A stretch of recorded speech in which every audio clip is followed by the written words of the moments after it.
Welcome everyone. I'm really pleased to be able to give this presentation today about enhancing transparency in research with registration based on example of my ERP study. And I would like to ask you, before we dive into the topic, how many of you have seen perhaps before some nice brain imaging pictures, figures in different publications? So I'm not sure whether all of you are reading this kind of papers, but perhaps also in popular science blogs or publications, you may also have came across this kind of figures. But perhaps not all of you have thought, okay, how researchers may present this kind of figures based on their raw data that they collect. So here we can see two examples from a fMRI study on memory, and also a graph based on the ERP study from my own research. And in all the neuroimaging studies, neuroimaging data are very complex. For fMRI research, we are talking about here very precise spatial resolution with cubical millimeters precision. And in ERP studies, we can talk about very high temporal resolution, because the data are expressed in milliseconds precision. So beyond those, this sensitivity of the data, the amount of data that could be collected from just one participant is really huge. So usually the normal, I would say, raw data sets from a participant is over 1 gigabyte, of course, depending on the length of the time of the recording. And this big amount of data makes researchers we need to pre-process the data as researchers in order to be able to analyze them and produce any nice figures, and also to interpret the data in a statistical way. And this pre-processing process could be quite complex and quite difficult. So it involves many steps. Some steps are, however, more standardized, because you may not be able to do one step before doing the step before. However, there are many subjective decisions that a researcher may need to take in order to for example, say, to make a decision who has to, which data to exclude or which to include. So how to define the outliers, or how to define the artifacts in your data. So those could be really sensitive decisions to some subjectivity of the researchers. So here I just displayed some general data pre-processing pipeline for fMRI research. However, in real life, it could be much more complex, of course, depending on the study. So here is just another pre-processing pipeline, which already displays a little bit more steps.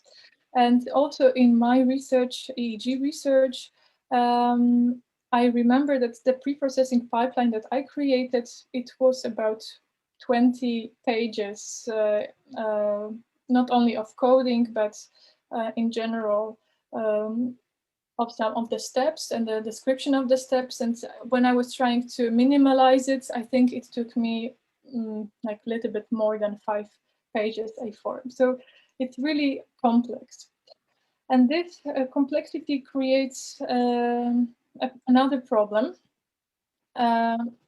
Well, it could lead to flexibility in pre-processing, and analysis of neuroimaging data.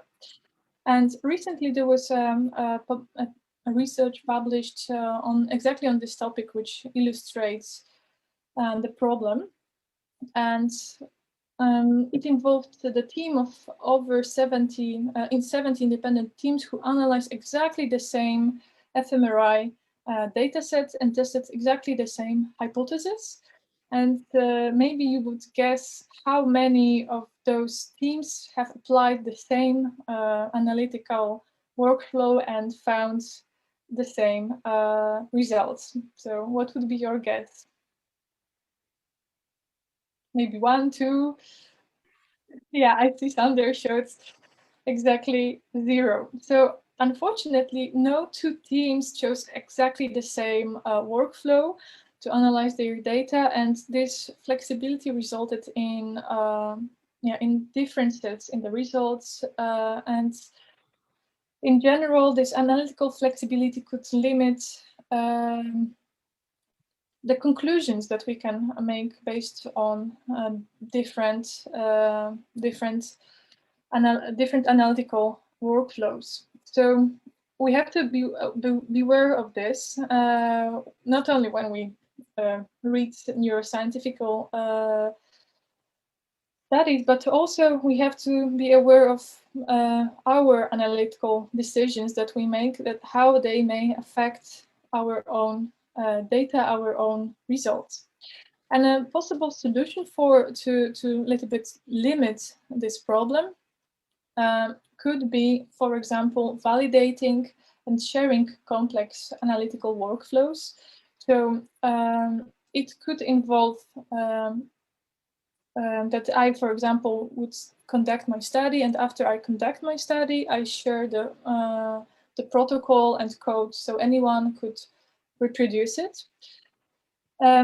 However, it should be also the different people should perform multiple reports on the same data sets in order to check whether there is any possible flexibility possible, or perhaps the workflow that I shared is good enough so anyone can reproduce it. But in general, the flexibility could be also avoided by using and developing different analytical tools, which are based on algorithm. So there are, for example, different preprocessing pipelines available that are more automatized. It's available for fMRI research, but also for EEG research. So depending on what you need, you may try to look for different automatized preprocessing pipelines. And finally,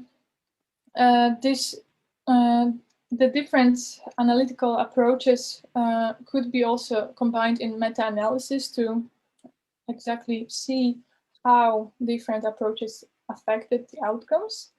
But the last thing that you can do is just to be transparent, and actually before you do your research, you pre-register how you exactly want to do it and how you want to pre-process your data.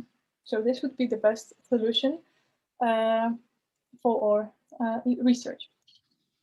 And how to do it? So I would like to answer a few questions. So first of all, what is the pre-registration? So pre-registration could be understood as a time-stamped and available online plan, which should be accessible at least upon publication, which could involve hypothesis, the data collection plan, the pre-processing steps, and the statistical analysis plan. And why it could be important to do it? Well, first of all, it would, of course, increase transparency in the research, and it could limit the analytical flexibility that I was just discussing. But it could also limit two types of biases. The first is the confirmation bias. So researchers may be searching, interpreting, and remembering information that could support their prior beliefs and while ignoring the evidence against them. So some researchers may make it more intentionally, but some of them may make it more not intentionally. So anyway, we are humans, so let's try to limit this confirmation bias. And the other bias is the hindsight bias, which refers to the tendency to overestimate the extent to which the past events were able to predict present outcome. So for those two reasons, we should use the preregistration. And moreover, preregistration can enhance the good planning of the research. So you can improve your design before data collection starts. So for example, when I was pre-registering my study, it really made me think through everything.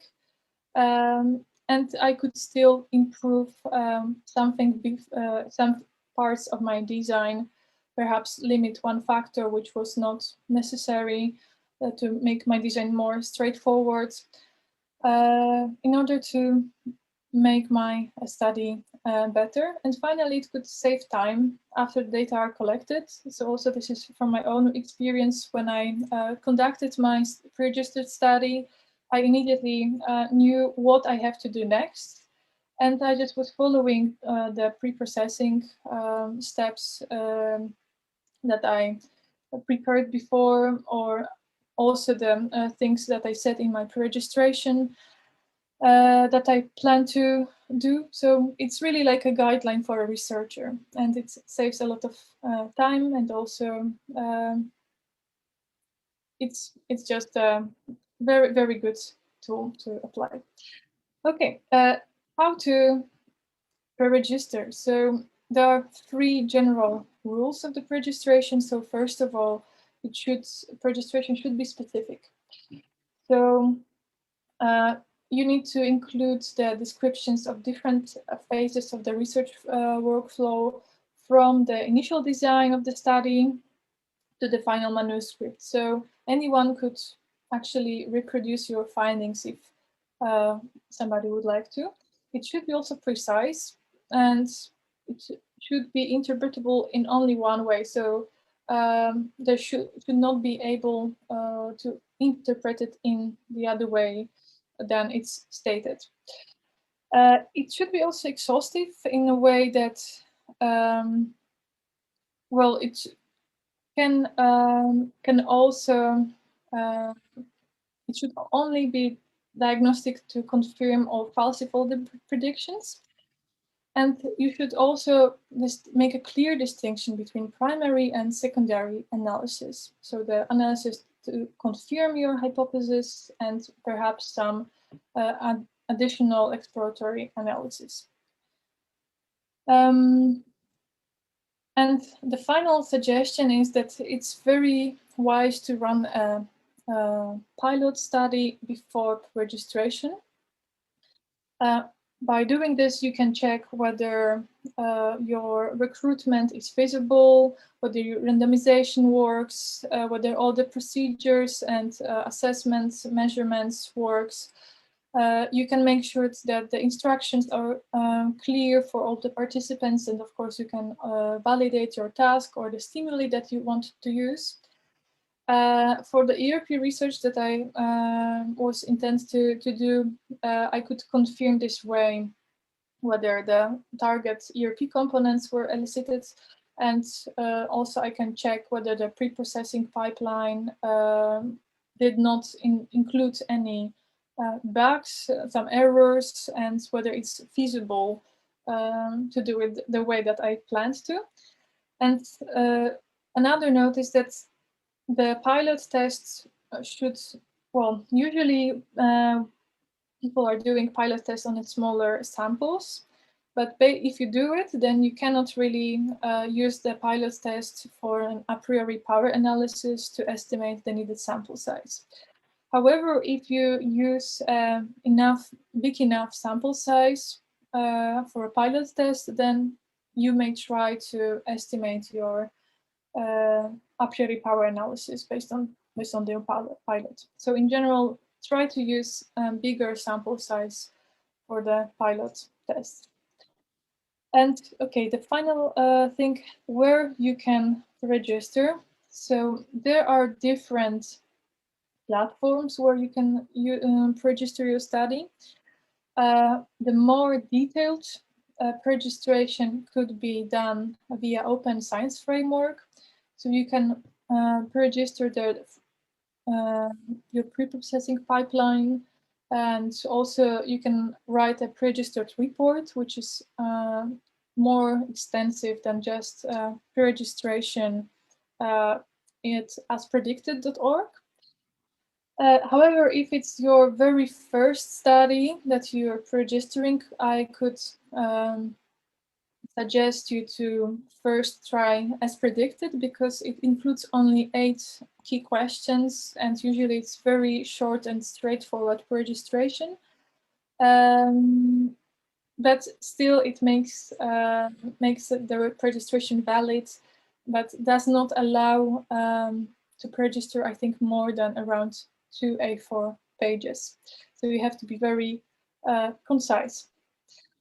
Now I would like to share some insights from my registration of ERP study. So I registered my study as predicted.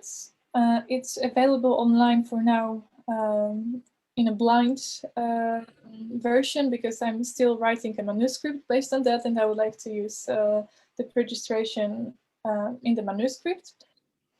And I also did a pilot study for the current registered study, and it was actually it was just published in Psychology of Popular Media, and I also included here preprints.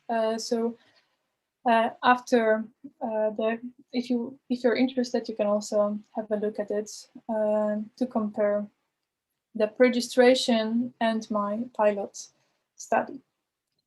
And some small background information about the study. So my research is about violent video games and how they may affect brain reactions to painful pictures. So in order to test whether exposure to violent video games may desensitize players of violent video games, I used painful pictures. So pictures in painful and non-painful conditions, as you can see here.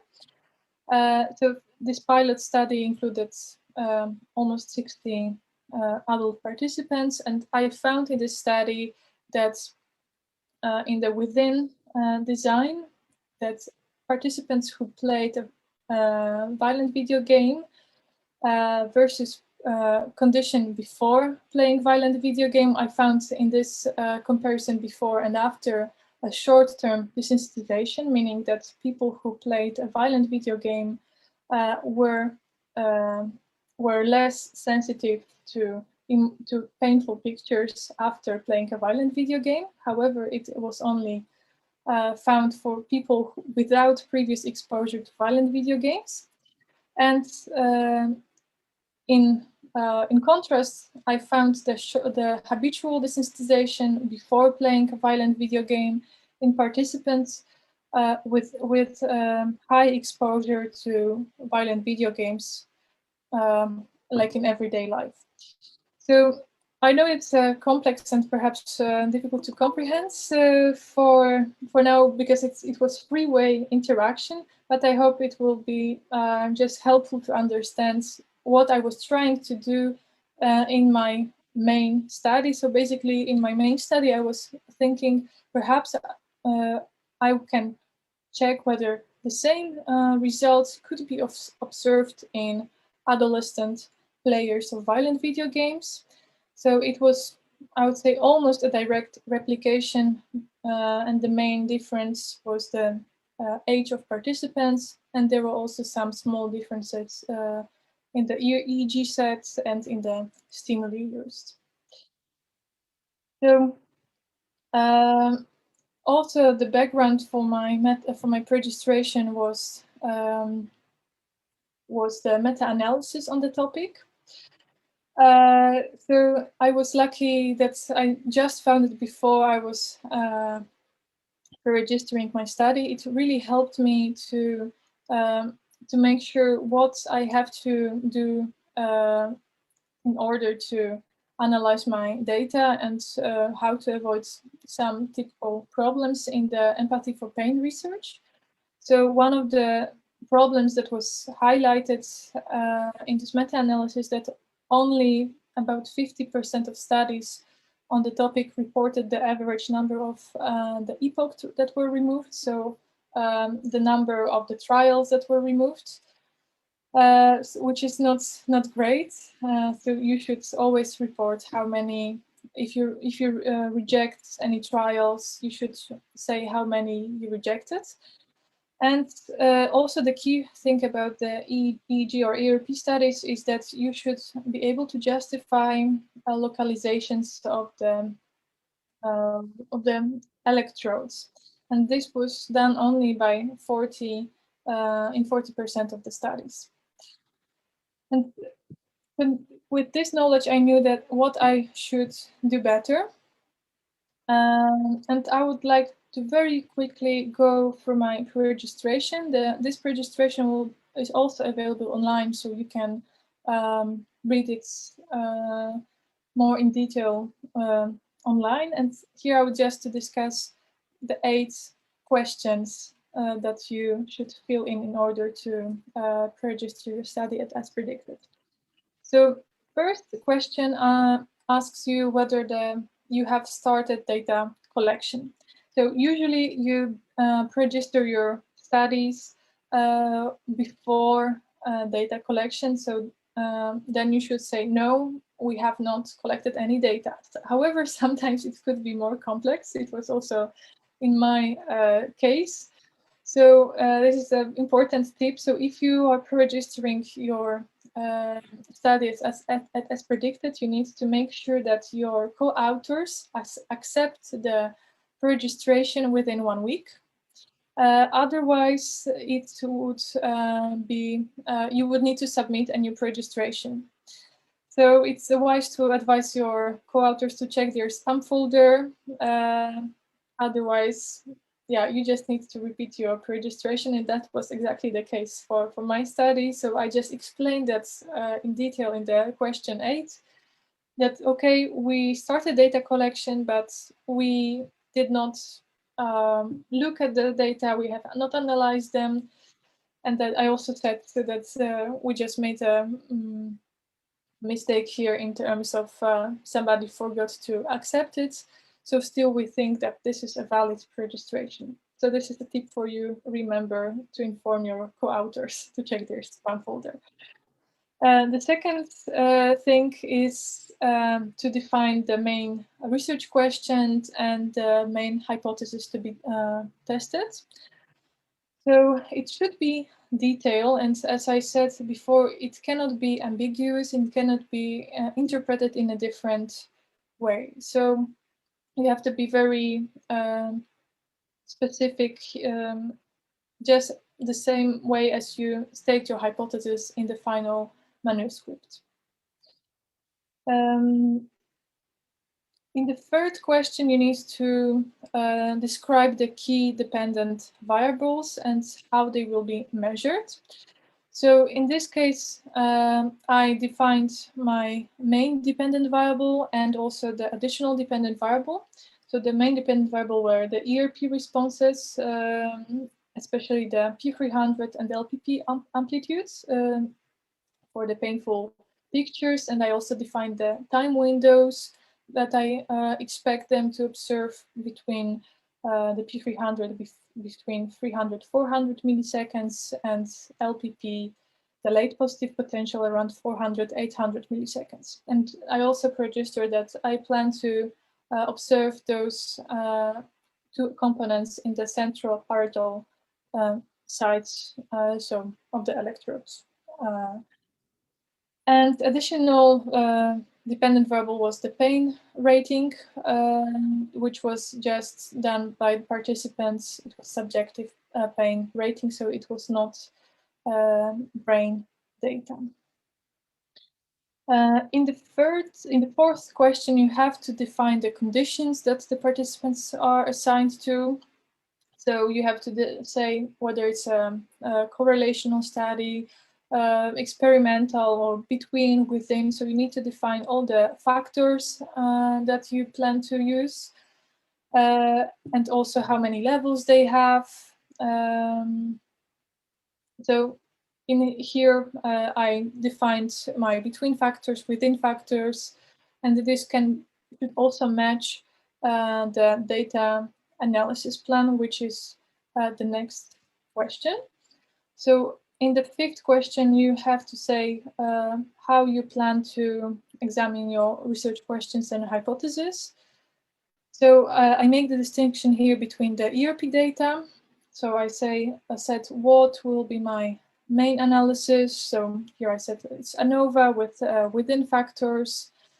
But I also said that I will apply an additional analysis to explore the interaction effects in more detail. And additionally, I also planned to test behavioral pain ratings, so the second type of the data with a similar analysis. So here I also defined the main analysis and the additional analysis. So I think that this is quite extensive description, and it was good enough to. And it was also very helpful for me when I collected the data, so I exactly knew how I have to analyze them. In the sixth question, you have to describe the outliers and how they have to be defined and handled.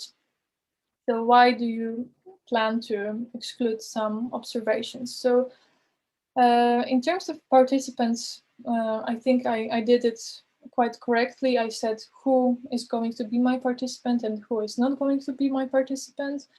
And then in terms of the artifacts, I only said that I would exclude participants who will have less than 24 trials, because, well, this should 24 trials are needed to make the ERP reliable. So this is the post-factum note that I added here. So probably if I knew all the guidelines for the pre-registration before, I should have include here more details about the pre-processing and artifact rejection criteria, which are of course now in my manuscript. However, I knew some of those criteria before I ran my study based on my pilot. So it would be wise to include them here too.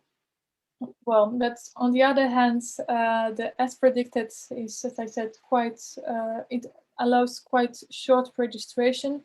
So perhaps if you consider to include all the pre-processing steps, you could use rather open science framework. I also included here information that the time windows were already mentioned in question 3, and also that in the question 8, which is the following question, you can also say more about the pre-processing or the artifact rejection. So what you can do also in the situation like I am now, so I know all what I should have done better. So I would just make my detailed pre-processing pipeline available upon publication. So anyone who would like to check my pre-processing can do it without, I hope, additional questions, that it should be straightforward and detailed. In the 7th question, you have to say how many participants you're going to collect and how you're going to determine your sample size. So here it's really good to base your sample size on an a priori power analysis. However, for some studies, it's very difficult to do it, especially if there is not enough research in a similar design. So therefore, I here said that I'm going to collect at least 46 participants, which is based on the previous studies on the topic, but also based on the previous studies on empathy for pain. This is based on the meta-analysis. And the aimed sample is 60. So for the current study, as far as I remember, I collected 56 participants. So I still fit in the in this estimation between 46 and 60 participants. And then in the last question, you can actually register additional analysis or some variables that you would like to include for exploration, or perhaps something unusual that can happen, but that you can already predict. So I here pre-registered only the variables that I used for individual differences. I also pre-registered my preliminary analysis and also exploratory analysis. And I only mentioned here in one very short sentence the preprocessing, how it will be done, so based on the meta-analysis, but indeed I could have done here better and specify the preprocessing steps and the criteria. So this is my, I would say, take-home message from this session. That's, well, it's very important to pre-registrants share preprocessing code if you don't include it in the pre-registration, because, for example, you didn't know at the time how to do it. But it's also important to plan your study well, and it's advisable to run a pilot. Well, if you're planning to apply some difficult, complex data, then it's best to really look at different meta-analysis focused on the method that you plan to use to see how those studies could be pre-processed and to avoid different difficulties. And finally, you can consider some algorithm that could help you pre-process the data to limit some subjective decisions. So depending on the type of the data you use, there are different available automatized algorithms. For example, here I just added an example of Adam toolbooks that could help you to pre-process ERP data. Yeah, thank you for your attention, and the slides that I just showed you are available at the OSF. And thank you, and I'm looking forward to your questions.